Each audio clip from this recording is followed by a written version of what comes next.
یہ آلموسٹ 2010 کی بات ہے جب ہم نے نئی نئی اکیڈمی بنائی. اس وقت تو ہم چند ایک لوگ ہی تھے، اور کبھی کبھار کوئی ہمارے دوستوں میں سے کسی کو پکڑ کے بھی لے آتا تھا کہ جی ان کے ساتھ آپ علمی کوئی مجادلہ کر لیں، جسے مناظرہ کہتے ہیں علماء. تو وہ ایک دفعہ ایک بھائی ایک شیعہ ذاکر کو لے کے آ گئے اور موضوع طے پایا یا علی مدد کے اوپر. بھئی ہمیں لبیک یا رسول اللہ، لبیک یا حسین، لبیک یا علی کہنے سے کوئی ہمیں چڑ نہیں ہے، محبت کے اظہار میں آپ کر لیں، لیکن ونس آپ ان کو مدد کے لیے پکاریں گے تو ہم کہیں گے ایاک نعبد و ایاک نستعین کی وائلیشن ہو گئی ہے. یہ ہمارا اختلاف ہے. ہمارا یہ جھگڑا نہیں ہے کہ مولا علی مشکل کشا آج کی ڈیٹ میں بھی ہیں یا نہیں. اپنی مبارک زندگی میں تو تھے، ظاہر ہے خیبر اکھاڑا انہوں نے، لیکن آج کی ڈیٹ کے اندر جب بندہ دنیا سے چلا گیا ہے تو آپ اس کو نہیں پکار سکتے. یہ جھگڑا نہیں ہے اختیار ہے یا نہیں. فرشتوں کے ذریعے اللہ بارش برساتا ہے، لیکن ہم بارش اگر فرشتوں سے مانگیں گے مشرک ہو جائیں گے.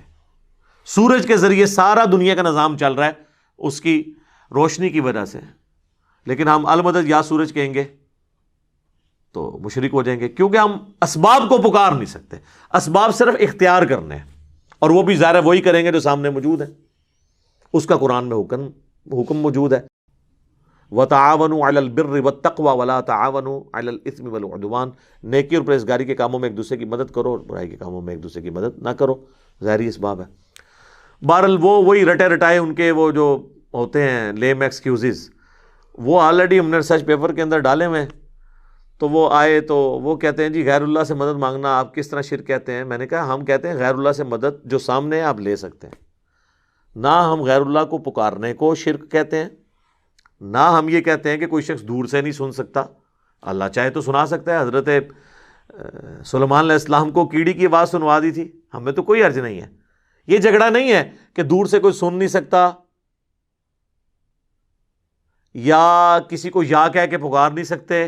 نماز میں ہم پڑھتے ہیں السلام علیکہ ایھا النبی، بخاری مسلم میں حدیث ہے. جب تم یہ پڑھو گے السلام علینا وعلی عباد اللہ الصالحین، تو اللہ تعالیٰ زمین و اسمان میں ہر نیک بندہ تک تمہارا سلام پہنچا دے گا. یا رسول اللہ کہہ کے کوئی سلام بھی پڑھتا رہے، اللہ پہنچا دیتا ہے. جھگڑا یہ کہ مدد کے لیے کسی کو نہیں پکارنا، وہ ہے ایاک نعبد و ایاک نستعین. کہتا ہے جی قرآن میں لکھا ہے کہ غیر اللہ سے مدد مانگے. میں نے کہا کہاں لکھا ہے؟ کہتا ہے واستعینوا بالصبر والصلاۃ. میں نے کہا یہ تو تم نے کبھی مانگی نہیں ہوگی خود بھی. اس کا مطلب ہے المدد یا نماز، المدد یا صبر. سوچ میں پڑ گیا. میں نے کہا اگلا حصہ پڑھو، ان اللہ مع الصابرین، بے شک اللہ صبر کرنے والوں کے ساتھ ہے. اسی طریقے سے جو ان کے ہیں بہانے وہ کرتا ہے. میں بتانا شروع ہوا، کہتا ہے جی میں بڑے مولانا کو فون کرتا ہوں، آغا کو فون کرتا ہوں. آغا کو ملایا نا، پھر آغا کے ساتھ جو اس نے کی نا سپیکر میں کیا آن کر آغا دی میں بھی سنا پھر کیا ہوتی ہے. وہ آغا نے بھی پہلے یہی آیت پڑھی واستعینوا بالصبر والصلاۃ. وہ کہتے ہیں آغا یہ جو کہڑی غیر اللہ کی مدد ثابت ہوتی ہے، حالانکہ تھوڑی دیر پہلے وہ بھی اس سے سبب ثابت کر رہا تھا. وہ جو بات کرتا جائے تو میرے ساتھ چونکہ بات کر چکا تھا، اینڈ پہ یہ حال ہوا اس کا. انہوں نے کہا جی یہ تو ہمارے پاس تو کوئی ہمارے بڑوں کے پاس جواب ہی نہیں. میں نے کہا جواب تو ہوتا ہے جب کوئی مسئلہ ہو. یہ تو بالکل واضح ہے ایک چیز توحید کے معاملے میں.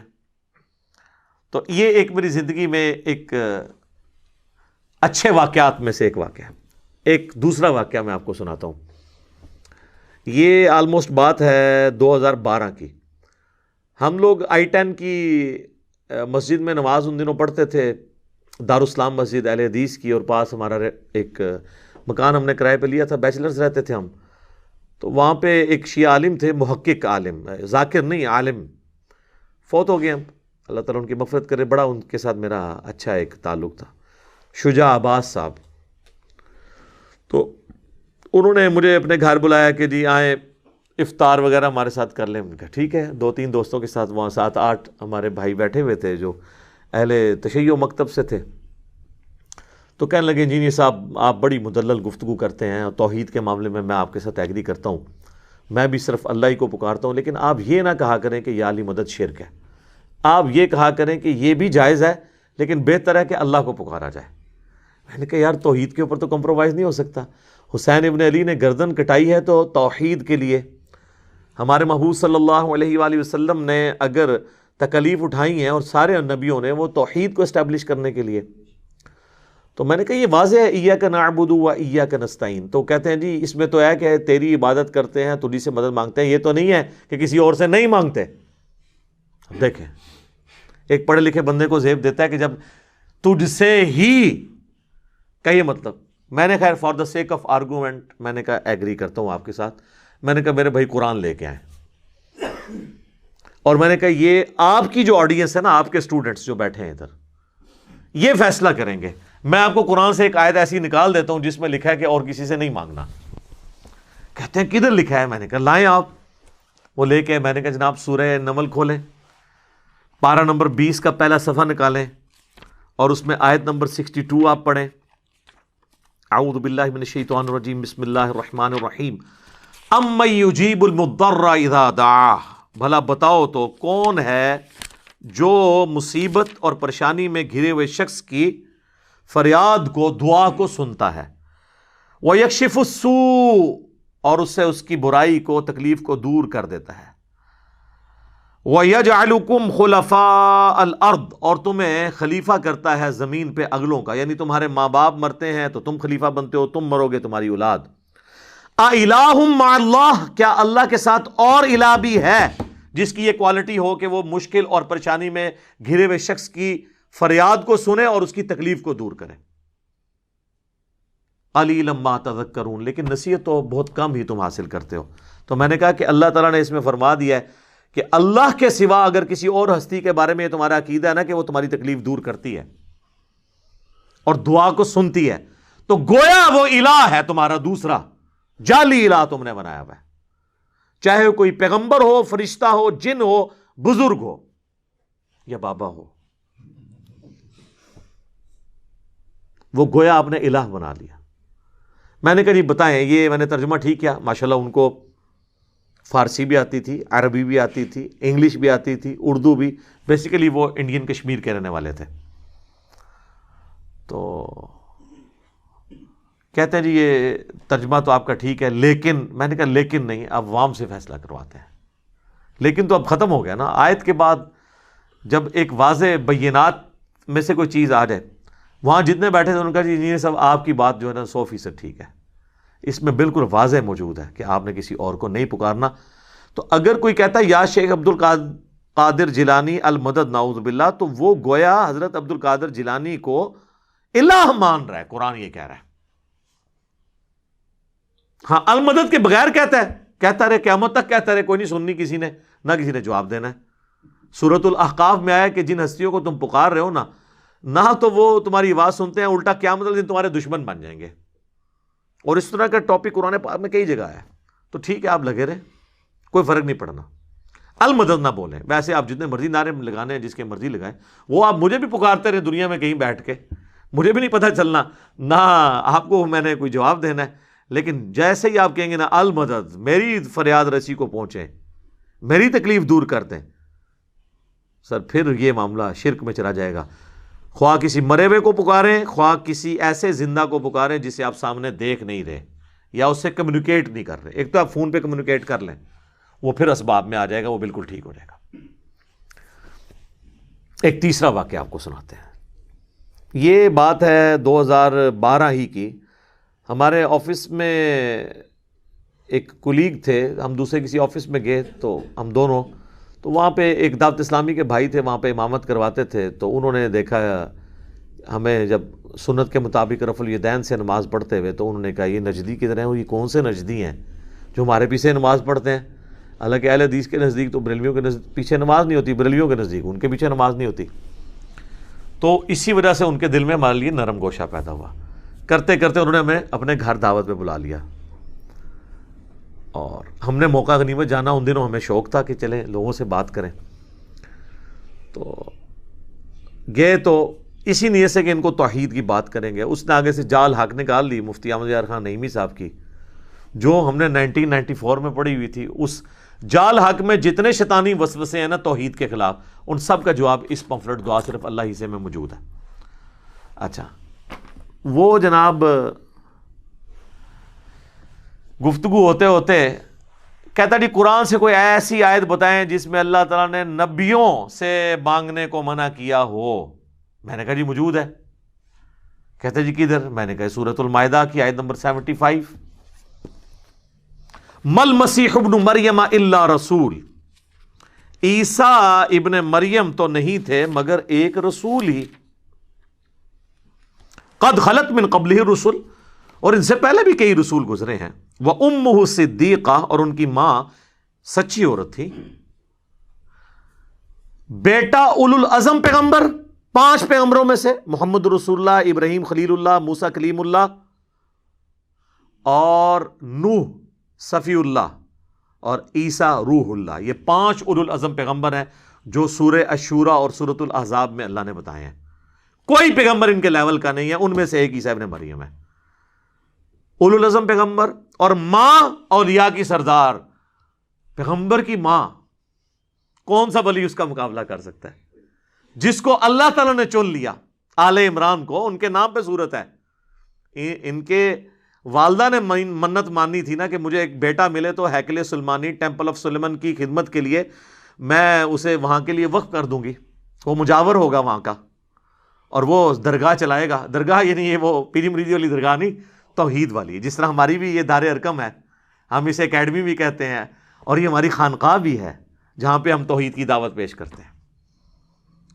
تو لیکن وہ بیٹی پیدا ہوئی، اللہ نے کہا کہ کوئی بیٹا بھی اس بیٹی جیسا نہیں ہوگا جو ہم نے تجھے بیٹی دی ہے، کیوں کہ اس سے آگے اولاد کو ہم، اور حضرت مریم خود جہان والوں کے لیے نشانی بنی ہے، کیونکہ وہ بغیر خاوند کے ان کو اولاد ہوئی ہے، اس حوالے سے حضرت مریم خود بھی ایک پوری انسانیت کے لیے نشانی ہے اللہ کی۔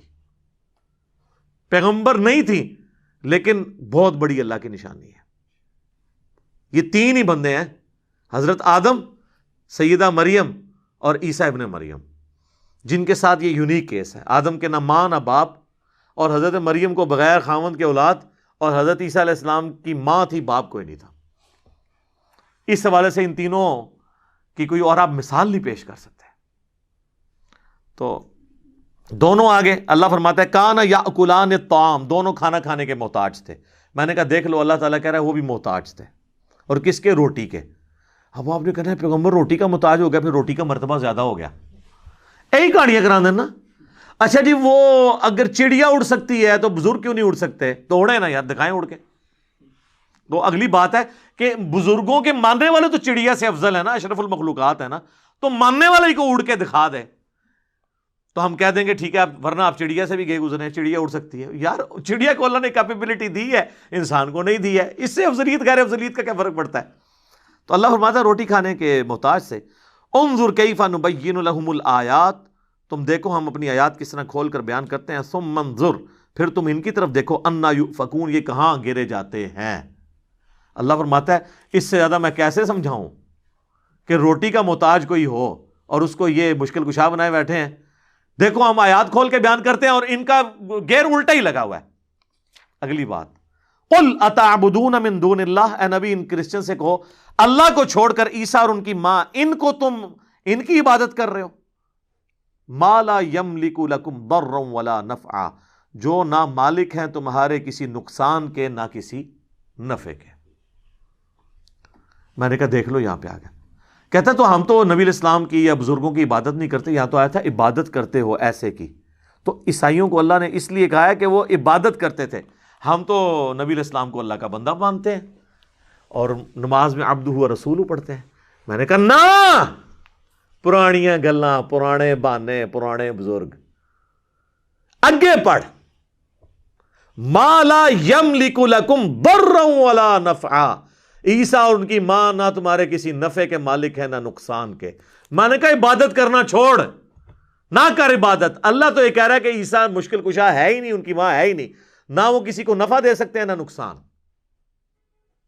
ساتھ ہی چپ کر گیا وہ بندہ، کیوں کہ جال حق میں صرف پہلے وسوسے کا جواب تھا، دوسرے کا ان کے پاس بھی نہیں تھا، اس لیے اس نے بڑے کانفیڈنس سے جواب دے دیا کہ میں فوراً کہا، اور میں پہلے ہی سوچ رہا تھا کہ جب میں آیت پڑھوں گا تو آگے یہ کہے گا۔ سر مجھ سے زیادہ کون بریلویت جانتا ہے؟ 31 سال تھوڑا شرک پھیلایا ہم نے، ٹھیک ہے، لیکن آپ دیکھ لیں حضرت عمر 6ویں نمبر پہ آئے ہیں، یعنی مسلمان ہوئے 6 سال بعد 40ویں نمبر پہ ترقی کر کے دوسرے نمبر تک پہنچ گئے۔ تو 6 سال تک مسلمان نہیں ہوئے، لیکن جب بات سمجھ آئی ہے نا پھر جناب آپ دیکھ لیں، پھر انہوں نے لحاظ نہیں کیا کسی کا۔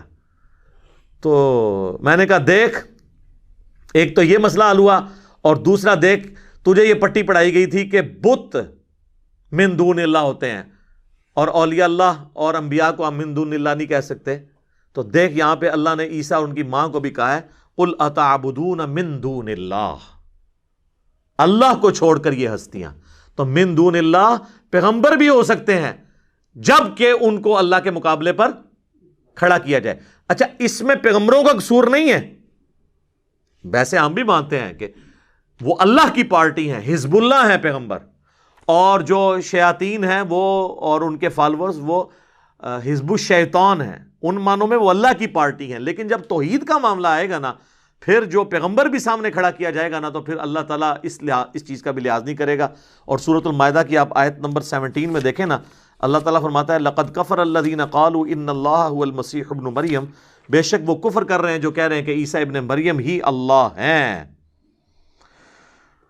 قل فمن یملک من اللہ شیئا، اے نبی تم فرماؤ کہ اللہ کا کوئی کیا بگاڑ لے گا، ان اراد ان یہلک المسیح ابن مریم، اگر اللہ ہلاک کر دے عیسیٰ ابن مریم کو، وامہ اور اس کی ماں کو، ومن فی الارض جمیعا اور جتنے زمین میں آباد ہیں سب کو موت دے دے، موت بھی نہیں، موت پھر بھی تھوڑا سوفسٹیکیٹڈ لفظ تھا، ہلاک کر دے، یعنی تم کہہ رہے ہو عیسیٰ اللہ ہے تو اللہ چاہے تو عیسیٰ کو ہلاک کر دے۔ اچھا، غصہ عیسائیوں پہ ہے اور ذکر کس کا ہو رہا ہے؟ تو وہ مولانا اسحاق رحمہ اللہ کی بات مجھے یاد آئی، وہ اکثر کہتے تھے او پائی جدو توحید بیان کریں گے گستاخی آپ ہی ہو جاتی ہے آٹومیٹیکلی، جدو توحید بیان ہوئے گی، جب توحید بیان ہوگی تو گستاخی آٹومیٹیکلی ہو جائے گی۔ یہاں پہ دیکھ لیں اللہ نے توحید بیان کی ہے اور ان کے زوم میں گستاخی آٹومیٹیکلی ہو گئی ہے۔ غصہ تھا عیسائیوں پر، اللہ نے کہہ دیا اگر اللہ عیسیٰ کو ہلاک کر دے، اس کی ماں کو، سب کو، اللہ کا کوئی کیا بگاڑ سکتا ہے، اس کا فیصلہ ہے۔ غصہ عیسائیوں پہ، لیکن ظاہر ہے جب پیغمبروں کو اللہ کے مقابلے پہ کھڑا کیا جائے گا پھر اور کوئی ذریعہ نہیں ہے سمجھانے کا۔ ان سے ہوتا تو یہ کہتے یار یہ کس طریقے سے گفتگو ہو رہی ہے۔ وَلِلَّهِ مُلْكُ السَّمَاوَاتِ وَالْأَرْضِ، اور اللہ ہی کے لیے ہے بادشاہت آسمانوں کی اور زمین کی، وَمَا بَيْنَهُمَا اور جو کچھ ان کے درمیان ہے، يَخْلُقُ مَا يَشَاءُ وہ جو چاہتا ہے پیدا کرتا ہے۔ ہائے ہائے، اللہ نے کہا وہ جو مرضی پیدا کرے، عیسیٰ بھی ایک اس کا بندہ ہے، اس نے پیدا کر دیا، اربوں مخلوقات اس نے پیدا کی ہیں، اس میں سے ایک عیسیٰ بھی ہے، جو چاہتا ہے پیدا کرتا ہے۔ وَاللَّهُ عَلَىٰ كُلِّ شَيْءٍ قَدِيرٌ، اللہ تعالیٰ ہر چیز کے اوپر قادر ہے۔ بہرحال یہ پھر جو ہمارے بریلوی بھائی تھے نا، یہ بھی لاجواب ہوئے۔ یہ آپ کو میں نے تیسرا واقعہ سنایا۔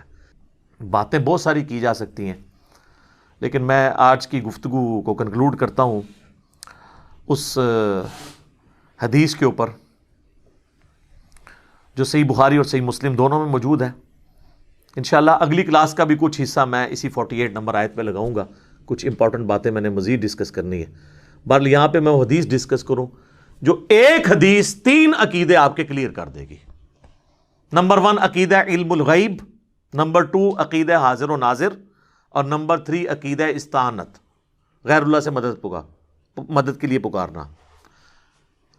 ایک حدیث جو بخاری مسلم دونوں میں نے پمفلٹ میں بھی ڈالی ہوئی ہے۔ 70 صحابہ کو نبی علیہ السلام نے بھیجا ایک قبیلے کے ساتھ جو نیو مسلم تھا، ان کی خواہش تھی کہ ہمیں آپ ایسے قاری حضرات دیں جو ہمیں قرآن سکھائیں۔ انہوں نے دھوکے سے ان کو شہید کر دیا۔ ان میں ایک تھے حضرت عاصم بن ثابت انصاری رضی اللہ تعالیٰ عنہ، ان کو آخر میں قتل کیا گیا۔ جب وہ شہید ہونے لگے نا تو انہوں نے اس وقت ایک دعا کی، وہ الفاظ تھے اے اللہ ہمارے نبی کو ہمارا پیغام پہنچا دے کہ ہم ان کے دین پر قائم ہیں اور ہم اپنے رب سے مل رہے ہیں اس حال میں کہ ہم اپنے رب سے راضی ہیں اور ہمارا رب ہم سے راضی ہے، ہمارے حال کی خبر ہمارے نبی کو کر دینا۔ اور صحیح بخاری کے الفاظ ہیں، نبی علیہ السلام مسجد نبی میں بیٹھے میں اور آپ علیہ السلام پہ غم کی کیفیت ہے، اور آپ کہتے ہیں کہ تمہارے ساتھیوں کو ظلماً شہید کر دیا گیا، دھوکے سے لے گئے تھے قرآن کی تعلیم کے لیے اور راستے میں مار دیا۔ تو اور بخاری مسلم میں آتا ہے نبی علیہ السلام نے کتنے دن تک قنوت نازلہ بھی پڑھی تھی 70 قاریوں کے قتل ہونے کے اوپر۔ یار اتنی محنت سے 70 بندے تیار کیے، یہ اس زمانے کی بات ہے جب چند گنتی کے لوگ تھے جو حضور کے ساتھ تھے، تو اس میں 70 تو بہت بڑا فکر تھا۔ تو تمہارے بھائیوں نے، مجھے جبرائیل نے خبر دی ہے کہ تمہارے بھائیوں نے مرتے مرتے یہ دعا کی ہے کہ اے اللہ ہمارے نبی کو ہمارے حال کی خبر کر دینا، ہم اپنے رب سے مل رہے ہیں اس حال میں کہ ان کے دین پر قائم ہے، تاکہ ہمارے نبی کو تسلی رہے کہ ہم نے آخری وقت تک حضور کا دین نہیں چھوڑا۔ اتنی بڑی آزمائش میں ایک ایک بندہ ہماری آنکھوں کے سامنے قتل ہوا ہے، اور آخر میں مر رہا ہوں اور میں بھی اپنی جان دے رہا ہوں، لیکن حضور کے دین نہیں ہم نے چھوڑا، ہمارے نبی کو ہمارا یہ پیغام پہنچا دینا۔ اور اس حال میں کہ ہم اپنے رب سے راضی ہیں اس تکلیف میں بھی، اور ہمارا رب ہم سے راضی۔ وہی یا ایتھا النفس المطمئنہ ارجعی الی ربک راضیۃ مرضیہ فادخلی فی عبادی وادخلی جنتی۔ تو نبی علیہ السلام فرماتے ہیں کہ جبرائیل میرے پاس آیا، انہوں نے مجھے یہ خبر دی ہے۔ سر اس حدیث سے یہ پتہ چل گیا کہ نبی علیہ السلام جب دنیا میں بھی موجود تھے اس وقت بھی صحابہ ڈائریکٹ رسول اللہ کو مدد کے لیے پکارتے نہیں تھے، بلکہ کہا اے اللہ ہمارے نبی کو ہمارا پیغام پہنچا دینا۔ ان کا یہ عقیدہ نہیں تھا علم الغیب والا۔ دوسرا، ان کا یہ عقیدہ بھی نہیں تھا کہ نبی علیہ السلام یہاں موجود ہیں، تو وہ کہہ رہے ہوتے ہیں کہ حاضر و ناظر ہیں، جس طرح یہ کہتے ہیں کہ قبر اطہر کے اندر موجود ہے لیکن وہاں بیٹھ کے دیکھ رہے ہیں ہم سب کو۔ ان کا عقیدہ نہیں تھا کہ مسجد نبوی میں بیٹھے ہوئے اور وہاں بیٹھ کے ہمیں دیکھ رہے ہیں، ورنہ وہ کہتے یا رسول اللہ دیکھ لیں، ہم جان دے رہے ہیں، اے اللہ ہمارے نبی کو بتا دینا۔ ان کا یہ بھی عقیدہ تھا کہ اللہ بتائے گا تو پتہ چلے گا۔ نہ حضور یہاں پہ حاضر و ناظر ہیں، نہ علم غیب ہے، اور نہ انہوں نے حضور سے مدد مانگی، مدد بھی اللہ ہی سے مانگی۔ اور آپ دیکھیں انہوں نے یہ بھی نہیں کہا کہ اے جبرائیل ہمارے نبی کو خبر دے دینا، جبرائیل کو بھی مدد کے لیے نہیں پکارا۔ لہٰذا ہم یہ کہتے ہیں یہ جو نعت ہے نا، فرشتوں یہ پیغام دے دو کہ خادم تمہارا صحیح آ رہا ہے، یہ بھی شرک کے الفاظ ہیں۔ فرشتوں کو آپ کوئی پیغام نہیں دے سکتے۔ وہ ٹھیک ہے سنن نسائی میں حدیث ہے کہ زمین میں کچھ فرشتے سیاحت کرتے ہیں، میرے امتیوں کا سلام مجھ تک پہنچاتے ہیں، جو ہم پڑھتے ہیں السلام علیکہ ایھا النبی نماز میں، لیکن ان کی ڈیوٹی اللہ نے لگائی ہے، آپ نے فرشتوں کو نہیں پکارنا۔ یہ اسی طریقے سے ہے کہ اے میکائیل بارش برسا دے کہ گرمی کا موسم قریب آ رہا ہے، اے وہی ہے، ایک کہانی شریف ہی ہے، ٹھیک ہے۔ تو نہ جبرائیل کو پکار سکتے ہیں نہ میکائیل کو پکار سکتے ہیں۔ اللہ تعالیٰ توحید کے معاملے میں تو کسی کو اپنے ساتھ برداشت کرنے کے لیے تیار نہیں، ناٹ ایٹ آل۔ تو یہ حدیث میں اکثر کہتا ہوں کہ یہ ایک حدیث 3 عقیدے کلیئر کرتی ہے: علم الغیب کا عقیدہ، حاضر و ناظر کا عقیدہ، اور غیر اللہ کو مدد کے لیے پکارنے کا عقیدہ۔ تینوں کے تینوں عقیدے جو انہوں نے فراڈ پہ مبنی ہیں ان کے، اور جو جائز اس کی صورتیں وہ ہم مانتے ہیں۔ اس پہ آپ علم الغیب پہ میں نے 2 لیکچر دیے ہیں، مسئلہ 6A اور 6B۔